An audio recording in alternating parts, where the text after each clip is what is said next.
Alors, Alors, allons-y. je t'explique un petit peu ce que j'ai fait au niveau de la forme. Donc, une forme archtop comme on avait vu sur la Jazz que je t'avais présenté l'autre fois, modifiée aux proportions d'une basse.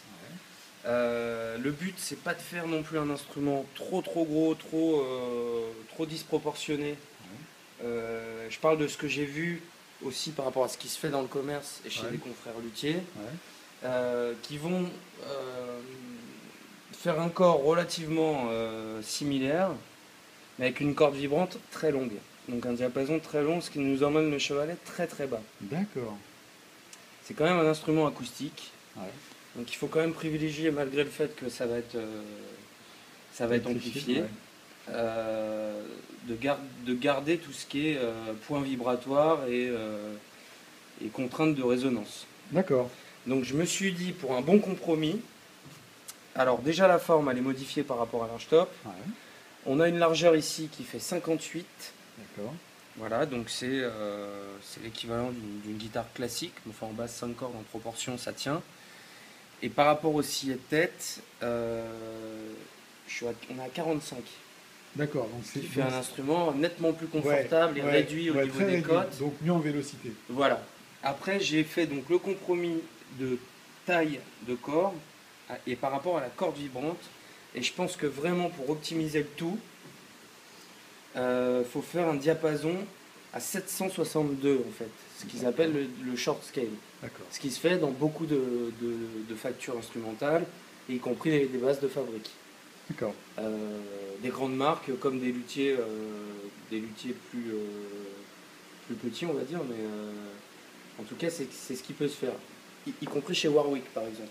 Warwick ils utilisent de la short scale sur leur entrée de gamme, leur moyen de gamme, y compris sur leur haut de gamme. Donc c'est pas un critère de qualité. Que ça soit médium, long ou short, le but c'est vraiment d'avoir une optimisation de l'instrument.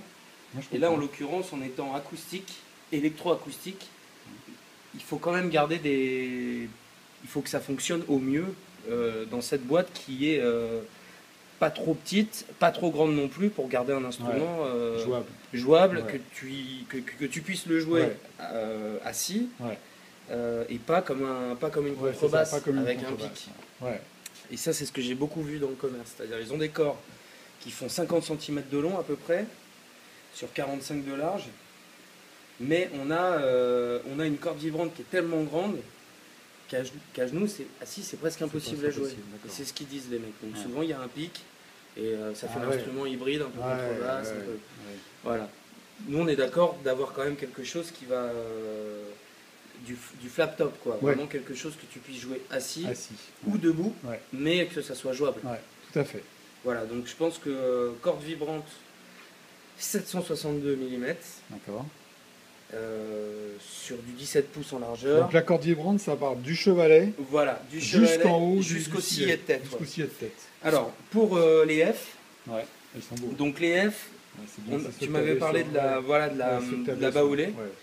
Moi, je les ai retravaillés un tout petit peu. J'ai refait les gabarits. Donc voilà, les gabarits de F. Je les ai placés grosso modo à cette distance-là. C'est bien. Pourquoi? Parce qu'on a aussi une ligne ici, une espèce de parallèle qu'il faut tenir. Donc pas mettre le F trop haut et pas trop bas. Donc on a des distances qui sont égales à chaque point du F, c'est-à-dire à chaque tangente de forme et des pointes de longueur. Super, ça me va bien. Ça te va? Ça te plaît? Ça me plaît. Moi je pense que là je le visualise un peu, ça peut être très joli. C'est top. Et puis alors la tête, moi j'ai réfléchi aussi, je me suis dit tête ajourée ou tête percée. L'idéal pour un instrument électroacoustique et particulièrement une basse, c'est d'avoir une tête percée, pas ajourée. D'accord. Donc tête percée, on peut avoir... Donc c'est une tête pleine comme ça. C'est une tête pleine, voilà. Et juste percée avec les... Voilà, c'est une tête pleine qui est percée. Donc là il y a 6 trous pour une guitare. En refaisant les proportions, on va lui mettre 5 trous et c'est des trous qui font à peu près, je crois que ça fait 15. J'ai des bushings de basse. J'en ai quelque part. Ça fait à peu près, on a à peu près 15 quoi, comme ça, tu vois. Donc si tu veux, on peut la placer, celle-ci on peut la placer légèrement plus haut. Celle-ci relativement plus haute aussi, on va dire comme ça. La troisième ici. Et ici on met deux un peu entre les deux. Voilà. Ouais. Un peu décentré quoi. Ouais, super. Voilà. Bien sûr à revoir au propre l'emplacement. Et c'est nickel. je pense que ça va être vraiment joli, tu vois, parce qu'en plus on a. Alors la touche, je me suis permis de faire ça. Ouais, c'est qu'une idée. Beau, ça. Voilà, c'est qu'une idée. On peut beau. aller plus loin dans la forme. Surtout que là-haut, si tu veux, tu n'y vas jamais. Hein. Ouais, exactement. Là tu n'y vas jamais. Hein. Exactement. Quand tu es en position après la 14, tu vas chorusser sur les aigus et en ayant un si sol ré, tu vas aller là, quoi. Ça va être progressif. Le tout, c'est que ça soit esthétique. Voilà. Très, très joli. Et pas. Ça dénote pas avec les formes générales de l'instrument, donc qui sont quand même assez arrondies, harmonieuses, avec les formes de F aussi. Ouais. Tu vois, on retrouve un peu ce qu'on va retrouver ici. Ça va pas trop casser le truc. C'est qu'une idée. Moi, je vais le retravailler au propre. Et non, mais j'aime bien l'idée que tu suives ici la courbe. Là, c'est vachement bien. Et alors, moi, ce que je te propose au final, alors, d'abord, avant de te parler de ça, on a un chevalet qui va être percé. On aura les 5 trous. Comme ça. Le chevalet, je l'ai schématisé avec 2 parallèles. Par contre, j'ai fait des traits comme ça. Pourquoi? Parce que le chevalet, on peut le fabriquer de toutes pièces. Vraiment, on peut lui donner une forme, tu vois. Ça. On peut lui donner une forme qui peut pleinement partir comme ça, tu vois. Je sais pas, c'est... On peut retomber sur quelque chose qui rappelle ou pas? Et ben on peut essayer justement. Ouais. Là c'est vraiment qu'une idée, mais vraiment on a ce champ qui est dédié à la position du chevalet. Et on a justement la forme qui peut avec ces formes-là retrouver ici. Parce que sur une guitare jazz, on a un cordier. Exact. Donc un cordier qui l'est mien. Tu n'auras pas un cordier sur la basse hein? Alors si on peut mettre un cordier. On peut mettre un cordier. On n'est pas d'un cordier flottant. Cordier flottant avec alors cordier, c'est encore mieux parce qu'on va pouvoir récupérer ces formes-là. Mais ici, le chevalet, donc même si c'est un flottant, donc sans le perçage de trous, on n'a que les cordes qui passent au-dessus. Tu as quand même le chevalet qui... On peut quand même lui donner une forme. On peut lui donner une forme. Là, j'ai peut-être exagéré un peu au niveau de la taille. Et on peut lui donner une forme qui peut aussi rappeler la tête, tu vois.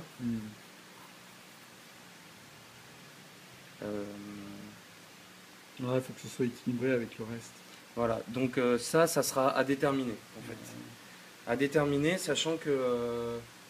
On pourrait faire une courbe qui rappelle ça ici, celle-là, comme tu en as une qui rappelle celle-là, tu peux en avoir une autre ici qui rappelle cette forme-là. Exactement.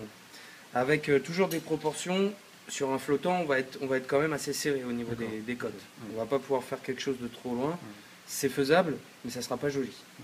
Vraiment, ça sera un peu... ça sera peu représentatif de la forme générale de l'instrument. Pour le pont coupé, moi il est comme ça ici. Il peut aller plus droit ici. Il peut être encore plus perpendiculaire à la jonction. Pour pouvoir rattraper, j'ai mon perroquet ici.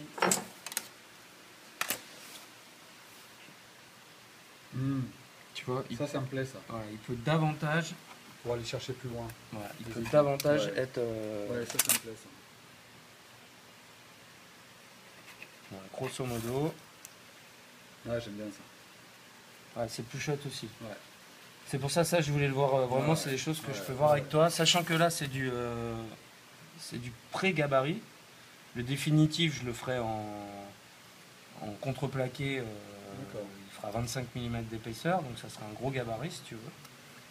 Et de là, on aura la forme définitive de l'instrument. Là, on l'a si tu veux, mais c'est à rédiger au propre, quoi. Donc là, on peut aller encore plus loin. Tout en gardant... Ça me plaît, ça. Je préfère comme ça. Ça te plaît, ouais? Ouais, je préfère comme ça. Ok. Moi aussi, je pense que c'est Alors, à voir un peu, mais voilà, on peut aller le chercher un peu plus loin. Je sais pas, là il est bien. Hein. Moi je le trouve bien là, parce qu'en plus de ça, ici on a la 14. Ouais.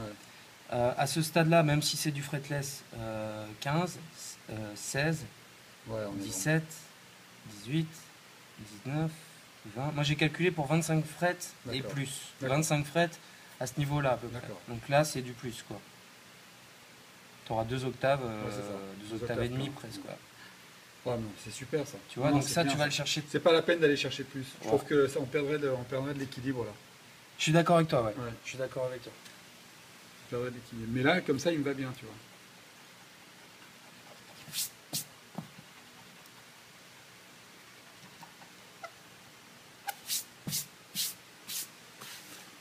Et alors le cordier, lui faire un cordier aux proportions, évidemment, qui rappelle un peu ça. Reproportionné. Ouais. Donc vraiment le même si tu veux, mais reproportionné.